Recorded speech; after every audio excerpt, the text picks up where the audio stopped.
At first glance, Kane Ashby and Phyllis Summers look like a powerful, united front, but when you dig into their history, the alliance feels built on extremely shaky ground. Phyllis didn't just betray Kane once, she lied to him over and over again after stealing the AI program and secretly handing it to Victor Newman.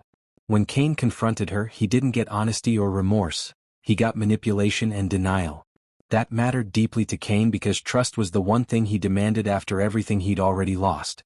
His reaction at the time wasn't mild anger, it was rage. Kane openly swore that Phyllis would pay for what she did, which is the kind of promise Y&R rarely lets fade away quietly. What makes the current situation feel wrong is how abruptly Kane seems to have forgiven Phyllis. There was no long emotional reckoning, no gradual rebuilding of trust, and no real accountability. Instead, Kane flipped from pushing Phyllis away to treating her like an indispensable partner almost overnight. In soap storytelling, that kind of switch usually signals manipulation. Kane didn't just accept Phyllis back into his orbit. He immediately began sharing high-risk secrets with her, including details about a built-in AI element that could destabilize Newman Enterprises.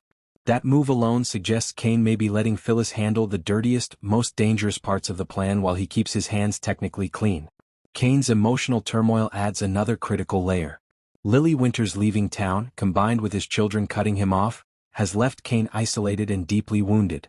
On the surface, this might explain why he's clinging to Phyllis. She's familiar, loyal to ambition, and willing to go to extremes with him. But emotionally fractured characters on Y&R often look for someone to blame, and Phyllis fits that role far too well. She encouraged Kane's darker Aristotle Dumas persona, pushing him toward ruthless choices instead of restraint.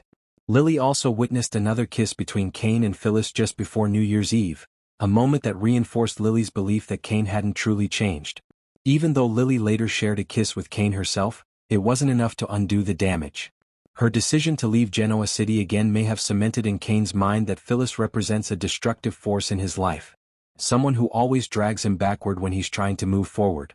If Kane quietly blames Phyllis for sabotaging his chance with Lily, then this partnership starts to look like a revenge fantasy in slow motion. Kane may be using Phyllis the same way he feels she used him, letting her believe in a future that was never real.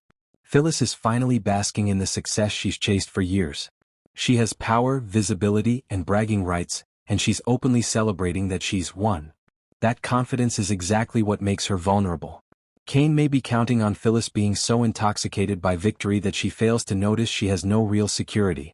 One of the most telling red flags is that Phyllis has nothing in writing.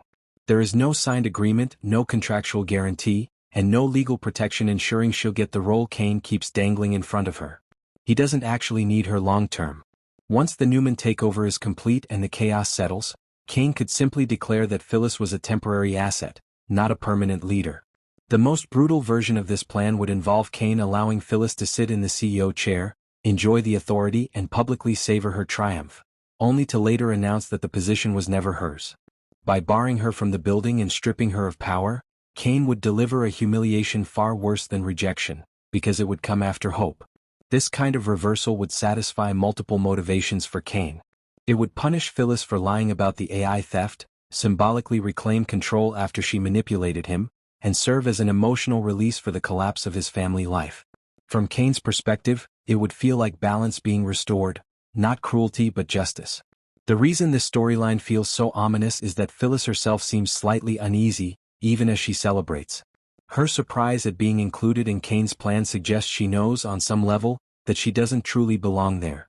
That unease may be her intuition warning her that she's standing on unstable ground. If Kane is indeed playing the long game, the payoff won't come immediately. He'll wait until Phyllis is fully committed, fully exposed, and fully convinced she's safe.